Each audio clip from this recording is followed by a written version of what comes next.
مريم بنت فاس، تربيت في أسرة محافظة بزاف. أنا الوحيدة اللي كنت عند والديا. عمرني ما خرجت للزنقة بوحدي. المدرسة كنت كنمشي ليها في الترونسبور. ملي وصلت للإعدادي بدا كيديني بابا ويجيبني، ولفت أنا ديك العيشة وكنت مغمضة بزاف. كنجي للدار ناكل، نجلس مع ماما وبابا نتفرجوا ونوض لبيتي الناس. كان همي الوحيد القراية، نقدر نسمح في كل شيء باش نحفظ، وإلا جبت شي نقطة خايبة ما كناش. بابا كان فارض راسو في الدار، وماما كانت ظريفة بزاف، وكان بينها وبين بابا واحد الاحترام زوين. كنت ديما كنقول ليها ماما بغيت شي خويا ولا اختي ونسني. كتسكت وعينيها كيغرغروا، ولكن ما كنتش كنعرف علاش. مني كبرت شويه قالت لي بنتي مني ولدتك جاني تعفن في الرحم ديالي، وهكا منعني الطبيب باش نزيد نولد. على هاد الشيء بنتي ما نقدرش نجيب لك شي اختك ولا اخوك. الحمد لله غير انتي معمر علينا الدار. نجحت في الاعدادي وطلعت للثانوي. هنا تعرفت على بنات من كل الطبقات، ها اللي ظريفة، ها اللي شمكارة، ها اللي بنت دارهم. المهم العام الأول كنت مزيانة، كانوا الأساتذة كلهم كيشكروني حيت كنت مؤدبة بزاف وقراية. العام الثاني بديت كنتعرف على بنات، وبداو كيتحلوا ليا العينين، وليت حتى أنا باغا نلبس ونخرج، وبدات كتبدل التصرفات ديالي.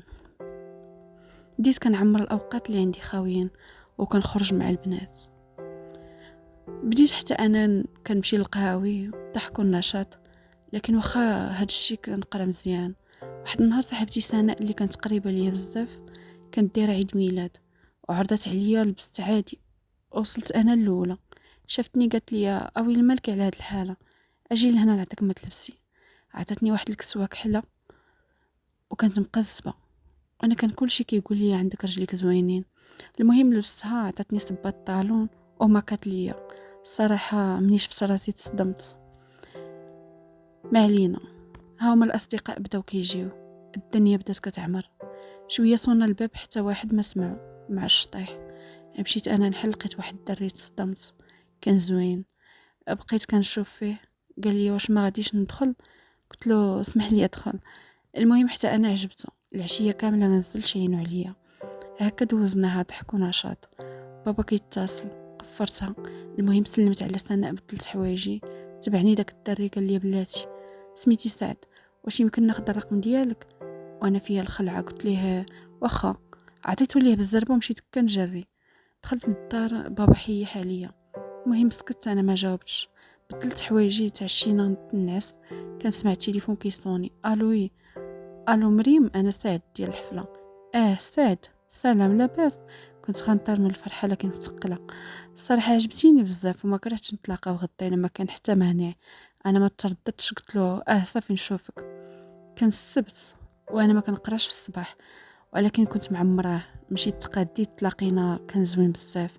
سلم عليا، مد ليا وجهه. انا تزنكت، اول مره غنسلم على شي ولد في وجهه. صافي تعرفنا، قال لي خدام موظف على قدو، وباللي هو كيعرف صاحب سناء، هو اصله من الناظور ولكن خدام في فاس. بقينا كنتلاقاو، كان واحد الاهتمام كبير، وليت كنبغيه بزاف. دوزنا 3 شهور، كانت علاقتنا محترمه. واحد النهار قلت لدارنا غاديه رحله، بابا ما وافقش. بقيت كنطلب ونبكي، وجات صاحبتي سناء كتطلب ماما بزز باش وافقوا. فرحت، كان كيحسب لي بصح رحله، ولكن عرفت بلي سناء وصاحبها وسعد كانوا دايرين خرجه بيناتهم، وسعد هو اللي اقترح الفكره، حيت داك النهار كان عيد ميلادي.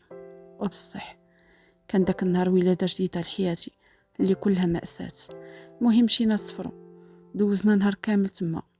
كلينا الدار، جمعنا وضحكنا. واحد الوقيته سناء مشات مع صاحبها للبيت، وبقيت انا وسعد الراس في الراس. بدا كيتقرب مني وانا خفت، لكن عجبني الحال. عنقني بالجد وقال لي كنبغيك ما تخافيش. وانا ما قدرتش نقاوم، تحت بين يديه. في داك النهار ضاع كل شيء مني، بديت كنبكي وكنغوت. هو عنقني قال لي انا كنبغيكم، من هنا للصيف غنجي لداركم. خفت بزاف، كان داك العام الاخر ليا في الثانويه. المهم بقى بيناتنا الاتصال، ديما كنشوفو، علاقتنا زادت كبرات، ولينا كنتعاشوا بحال مزوجين. وباش ما نحملش بدا كيشري لي الفانيد، حيت عارف دارنا صعاب. المهم جا الصيف، دوز الوطني، نجحت. كنتسنى في سعد يجي دارهم ويجي، ولكن والديه ما بغاوش، وجا غير هو بوحدو لعند بابا. بابا عطاه الصواب وقال له ولدي من الصواب تجيب والديك. انا بنتي عندي عزيزه، بغيتها تمشي بالعز ديالها. صافي ساعد سكت، حضر راسو وخرج. كنتصل والو ما كيجاوبش. انا دخلت عند ماما، عمرني هزيت فيها الراس. جيت طلبت ماما، قلت لها نمشي عند خالتي غير للجرده ونجي قبل ما يجي عمي. صافي ماما خلاتني مشيت تلاقيته. قال لي انا والديا ما بغاوش يجيو. قلت له حتى انا بابا رافضك. قال لي واخا تجيب والديك. قال لي ما كاين حتى حل، خاصك تهربي معايا. قلت له ما يمكنش. تعصب وبدا كيغوت. قال لي شنو بغيتي ندير لك؟ راكي وليتي مرا، واش يحسب لك غيقبل عليك شي واحد؟ راكي عام وانتي كتناسي معايا، واش هبلتي؟ فكري مزيان، هاد الحل الوحيد اللي بقى. خليته ومشيت للدار. بقيت كنفكر في داكشي اللي قال لي. بصح شكون غيقبل عليا وانا فقدت الشرف ديالي؟ صافي ديك الليله اتصلت به وجمعت حوايجي وخليتهم حتى نعسو وهربت وانا كنبكي. لقيتو كيتسناني في الباب ديال الدار. مشينا ديك الليله دوزتها معاه في الدار. في الصباح جمعت الورق ديالي وديالو ومشينا تكاتبنا وانا كنبكي حيت بابا وماما ما كانوش باغيني نمشي عند راجلي مدلوله. المهم دوزت معاه سيمانه في الدار اللي كان كاري. حسنه كتصل بيا، طفيت التليفون ولحت لاكارت. الجمعه في الليل جا قال لي وجدي راسك، غدا نديك لدارنا باش يقتنعوا بك. انا ما غاديش نبقى على هذا الوضع، خاصك تجلسي معاهم شويه تفهميهم ويفهموك. انا تخلعت، شدينا الطريق في الليل وانا خايفه حيت نفكر الوالديه ولا لهاد الناس ما عرفاهمش كيفاش غيتقبلوني. وصلنا لناظر 6 ديال الصباح، فطرنا. قال لي وجدي راسك وتوقع اي حاجه. المهم وصلنا للدار، كانوا ساكنين في عروبيه خارجه على المدينه. حلت لينا اختو الصغيره الباب، عنقاتو باستني ومشات كتجري. بابا ها خويا سعد جاو معاه واحد البنت. نط سلمت عليه هي وباه وانا حتى واحد ما سلم عليا. جلسنا، جاو خوتو كانوا 2 دراري و4 البنات كلهم مازال بلا زواج. سلموا عليا وجلسوا كيشوفوا فيا. هدر سعد قال لهم هذه هي مرتي، خاصكم تقبلوا بها، انا باغيها. نض باه قال لي هذه هي تربيتي فيك، جايب لينا وحده ما كنعرفوا لا اصلها لا مفصلها، وكون كانت بنت الاصل والديها ما يعطيوهاش لك وانت ما جايبش والديك. تصدمت شويه، بداو كيهضروا بالامازيغيه وانا ما فاهمه والو، ولكن كنت عارفاهم كيتعايروا. شاف فيا قال لي نوضي انت دخلي لداك البيت. دخلت سديت عليا، بقيت كنبكي وبقيت كنتفكر والديا وفين كبرت وكيفاش كانوا معامليني بحال الملكه ديال الدار، وكنت هانيه وشوف فين جيت. المهم شويه هو سعد جا عندي للبيت وطلع عليه الدم، ما قدرتش نهضر. قال لي انا غدا غنمشي وانت غتجلسي هنا شي ايامات، هادشي اللي بغات الوالده، بما ولفوك شويه وباش ما تبقايش برانيه. عاد تصدمت مع من غنجلس وهما ولدهم معايا وما احترمونيش. المهم بقيت كنبكي ديك الليله كامله. لغد ليه ساعد جمع حوايجو، سلم عليا وقال لي صبري، عارف اش كيتسناني. صافي مشى، بقيت انا بوحدي برانيه وسط منهم كلهم كيهضروا امازيغيه وانا ما فاهمه والو، وكلهم كيضحكوا ما عارفاهمش واش عليا ولا غير بيناتهم. المهم كنحطوا العشاء، كنساليو، كتبغي شي وحده في خواتات وتجمع الطبله، كتقول لهم عدوستي جلسوا مريم هي اللي غتجمع. وليت كل نهار ماعن وتصبين، كنطيب الخبز في الفران وجهي كله تشوط وتبدلت بزاف وهما غير الماكله والضحك. واحد النهار كنسمع خويا الصغير قال لمو يما الا سعد عارف هادشي ما غيعجبوش الحال. قالت له ما سوقناش، مالها جات نعرفوها. وانا دموعي في عينيا. ضربت تمارات بصح، وسعد فين ما يعيط في التليفون كلهم كيكونوا حدايا، ما كنقدرش نقول والو. وإلا دخلت لبيتي كتبعني اختو. كان كيجي غير مره في السيمانه، واخا كنعاود ليه كيقول لي صبري حتى ندير داري ونديك من هنا.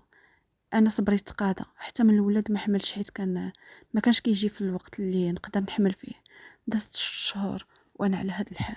سعد عيا وبدا كيجي مره في الشهر. وصل الصيف وشد كونجي وجا جلس معانا.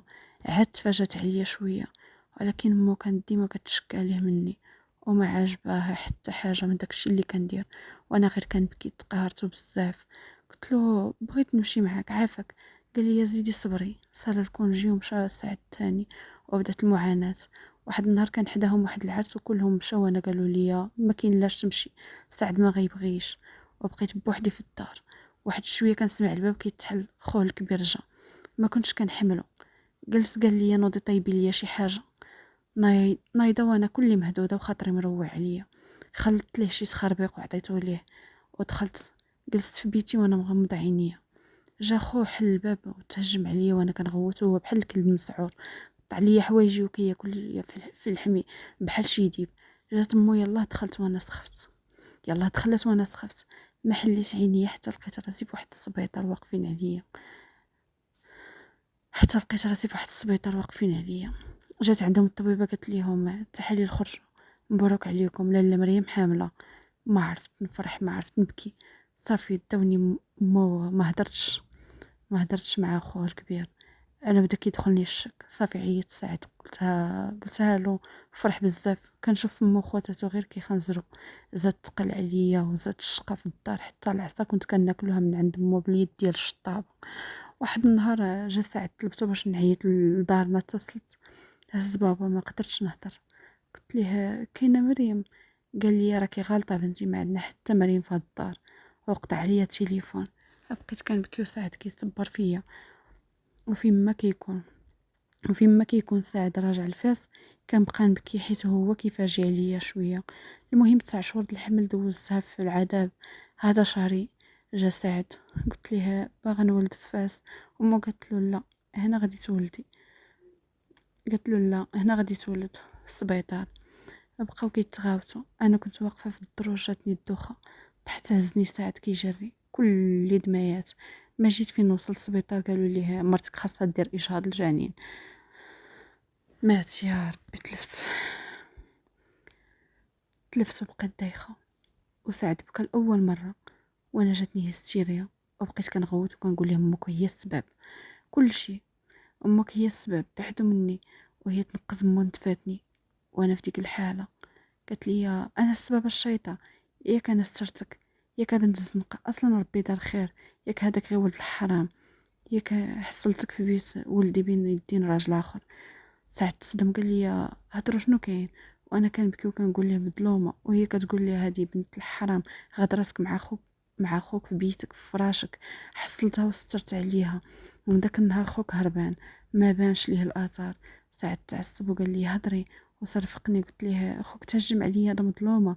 قال لي انت بنت الحرام اللي عطاتني راسها شنو نتسنى منها اللي هربت معايا وخلات والديها شنو نتسنى منها. خرجي بحالك يلا. جرى عليا في داك الليل والعروبيه والدنيا خاويه وما كنعرف لا جيران لا والو. رجعت لداك السبيطار دقيت فيه. طلبت ديك الطبيبه نبات حتى الصباح. قبلت بلا ما تسولني علاش. في الصباح خرجت بكري مشيت غادي مع الطريق. ركبني واحد طلبتو يعطيني شويه د الفلوس. قال لي باينه فيك بنت الناس ومكرفسين عليك. عطاني 200 درهم. مع العلم عارفه الناظرين معروفين بالكرم ديالهم. قطعت بها جيت لكازا. بقيت كنطلب من ناكل ونبات في المحطات حتى تلاقيت مرا كبيره ولكن كتبان زوينه. قالت لي مالك. عاودت ليها قالت لي اجي معايا عندي لك الحل. داتني لواحد الدار زوينه ونقيه. غسلت ليا قدتني الشهر وانا عندها. مني تشافيت وقفت على رجلي. قالت لي دابا غادي ترجعي ليا الخير ديالي. يلاه معايا. وانا غير تابعاها ومصدومه. داتني لواحد الصالون د الحلاقه فيه البنات بزاف وكل شي كيكمي. دخلت بداو كيضحكوا. قالوا لي هذه بنتك جديده. قالت لهم ايوا ديروا اللازم. انا دو قادوني رجعوني وحده اخرى. عجبني راسي. قالوا لي احنا غندبروا لك في خدمه تعيشي مخيره في الليل. خرجنا. داوني لواحد البار الشراب والقارو. قالوا لي راكي ستاج دابا سيمانه وانا هكاك. الليل سهرانه وبالنهار ناعسه. لبنى كانت مقربه ليا بزاف. كانت ديما كتقول لي اهم شيء ما تثقي في حتى كليان خدمي ولبي ليه اللي بغى يمشي بحالو سايه. الحب والولف ما كاينش في هاد البلاد. سالت سيمانه د 16 وبديت حتى انا كيجيو الكليان كنبقاو مستفين بحال الخضره وبنادم كيتغزل فينا. ومني كيختارني شي كليان كنكون مجبره نسكر معاه وندير اللي بغا ونشطح ليه. كان ممنوع علينا نشدو الفلوس. ديك الشرفه هي اللي كتشدهم وتعطينا اللي بغات. 4 شهور وانا على داك الحال وممنوع نمشيو مع المغاربه غير الخليجيين حيت فيهم الفلوس.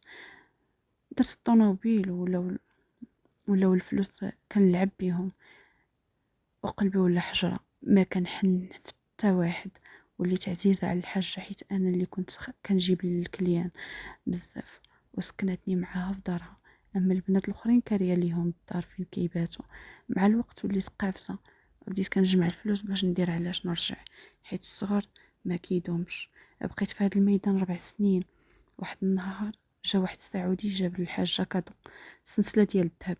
قال ليها هاكي، لكن بغيت مريم تدوز معايا يومين، راني مسافره الحاجه. وافقت. ما كانتش كتبغينا نسافروا، كتخاف لا شي وحده تزوج وتهرب ليها من بين يديها. المهم مشيت معاه لمراكش. النهار اللي راجعين فيه سقنا الخبر بلي الفيلا اللي كانت كاريها الحاجه اللي سهرات جا ليها واحد الشارف، وكانت معاه شي بنت، ومات ليها بين يديها، وبلي الدنيا مطوقه بالبوليس. كانت هذيك هي الفرصه ديالي باش ما نوليش ونبعد من داك الهم.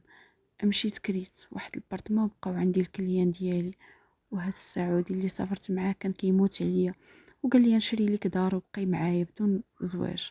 فكرت ووافقت، شرى لي الدار، وكان كيجي عندي مره في الشهر. ومن وراها بعت الدار، حيت كانت في سميتي وفلوسها. تحولت للرباط وسكنت تما، وما كنت لاقيه فاش نخدم، حيت ما كان عندي لا دبلوم لا والو. بعت الطوموبيل ومنها بديت كنصرف على راسي. دخلت درت الطبخ، قريت لمده عام واحد. المدرسة كانت 100 درهم للشهر، خلصتها كاملة باش نتهنى. ومني خديت الدبلوم بديت كنقلب على خدمة، ولقيت خدمة في واحد الريستو، وقطعت الشراب وقطعت الكارو وكلشي. بديت كنجيب مصروفي وكنجمع. تصاحبت مع شي بنات، لكن علاقتي بهم كانت ما كتعداش مواضيع عامة، حتى واحد ما عارف اسراري. كنخرج معاهم مرة. وصافي واحد النهار سمعتهم كيهضروا على قرعة ميريكان، فكرت مع راسي كنت نجرب حظي، ودفعت ليها ونسيتها، وبقيت خدامة عادي. حتى صيفطوا ليا بلي نجحت في القرعه، وخاصني ندوز امتحان وفعلا دوزته، لكن ما نجحتش فيه وتحطمت. لكن معليش، انا دابا عايشه بالحلال. المهم درت شويه د الفلوس ودخلت تاني نقرا الطبخ العالمي. هاد المدرسه كانت معترف بها، وهاد المره الحد وقف جنبي، وجيت من العشرة الاولين، وصيفطوني نخدمو في فرنسا. جمعت لي خاصني ومشيت لفرنسا. هنا تبدلت حياتي، ونسيت كاع العذاب اللي داز عليا. كنت كنخدم ليل ونهار ونجمع الفلوس، حتى من الماكله كانوا كيعطيوها لينا في الريستو اللي حنا فيها. يعني كنت غير الكرا اللي كنخلص. 12 عام ما دخلش المغرب حتى جمعت الفلوس مزيان. جيت لداري في الرباط، دخلت معايا الطوموبيل. جيت جيت لداري ارتحيت فيها، جلست واحد اليومين. جاتني في بالي نهبط لكازا لعند الحاجه. مشيت نشوفها، واخا داتني في الطريق خايبة، لكن بسببها غادي نتبدل ونوصل لهذا الشيء اللي أنا فيه. هي اللي كانت السبب. مشيت شفتها، لقيتها شرفات ومرضات. جاها الكونسير الله يستر، شافتني بدات كتبكي وما قدرتش تهضر. قالت لي فرحت ليك بنتي، الله يسهل عليك. قلت لها امين. وانتي الله يغفر لك الحاجه. بس مشيت بحالي، بديت كنطلع في الوراق. جاتني فكره ندير مطعم صغير في كازا، بحكم انها مدينه كبيره. بديت الاصلاحات، بديت الخدمه. كنت مرة ب10 الرجال. فرنسا بقيت غير كنمشي ونجي، نطبع غير الوراق وصافي. المشروع ديالي كان ناجح، وكنت صارمه في العمل ديالي. بديت كنجمع، كان في بالي نجمع الفلوس. صافي درت الطوموبيل ديالي وبعتها، وزدت عليها شي رزق من اللي بقى ليا، وشريت دويره صغيره. غتقولوا لي انتي اصلا عندك دارك؟ هذيك الدار اللي في الرباط بعتها حيت من الحرام، وفلوسها ديتهم للجمعيه، تبرعت بهم. ما بقيت باغا حتى حاجه ديال الحرام بحكم الخدمه ديالي. تلاقيت واحد السيد كان شاف في المدرسه اللي قريت فيها، سلم عليا، عرفني، قال لي تبارك الله، كنت حاس بك غادي توصلي حيت كنتي قاصحه. كان ديما كيجي اي حاجه كنبغيها كنستشرو. كان ولد الناس، ولد عائله. بدينا كنتقربوا لبعضياتنا. واحد النهار قال لي عمرك ما جبتي داركم ولا خوت؟ كيفاش كيفاش سكت؟ قال لي شوفي، انا باغيك في الحلال، انتي مرا وقاده وبنت الناس. اش قلتي؟ سكت وبديت كنتهرب شويه. قلت لاش نتهرب؟ اللي باغيك باغيك. وانا نعاود ليه كلشي. تصدم وناض بالسلامه، وناض بسلامه، ما قالهاش ليا، ما ديتهاش فيه. عشت صدمات كتار من هذا الشيء، ما بقيت معوله على حتى واحد. انا كنت متوقعه ردة الفعل ديالو، هما اصلا عائله متدينه، ما غيقبلوش بيا. صافي نسيت دايها غير في خدمتي. بديت كنفكر نرجع لدارنا، لكن كنت خايفه من ردة الفعل ديالهم. دازت سيمانه وهو يرجع مراد اللي كان الشاف ديالي، سلم عليا، سلمت عليه عادي، ومشيت عاملته بحال شي كليان جاي ياكل عندي. عيط ليا قال لي انا ما رديتش، لكن ملي جلست مع راسي لقيت من تما عليك والو. وهدرت مع الاب ديالي وهو امام مسجد، قال لي توكل على الله ولدي، وكون انت السبب في انك ترجع هاد البنت لوالديها. انا فرحت ووافقت، وجا والديه لداري، استقبلتهم. الاب ديالو كان نور كيضرب ليه على وجهه. دوزنا كل شيء مزيان. تزوجنا شرط عليا باش نبيع عليه النص في المطعم، باش يولي شريك معايا، وهو اللي يقابل، وانا نجلس معززه مكرمه في الدار. وداكشي اللي كان داز شهر حملت. والديه كانوا حاطيني في عينيهم. من بعد ولدت ولد وبنت، كانوا زوينين، سميناهم خديجه ومحمد. وجا شيخي قال لي يا بنتي، هذا الوقت فين تمشي عند والديك؟ انا ما قدرتش ابقى عليا. قال لي احنا غنمشيو معاك، وراه ربي ما غيخيبناش. فعلا انا درت الفولار مني تزوجت، وليت كنصلي. مشينا لفاس، دقوا في الباب، انا بقيت بعيده انا وراجلي. حل بابا شفتو، عيني دمعوا. قال ليهم شيخي جايين طالبين ضيف الله. دخلهم بابا، هضر معاهم شيخي وانا وراجلي بقينا برا. شويه تحل الباب، دخلت. بابا شفتو فشلت كيقرب، يلا هز يدو يضربني، ويقول ليه شيخي قول استغفر الله، ويبدا يبكي.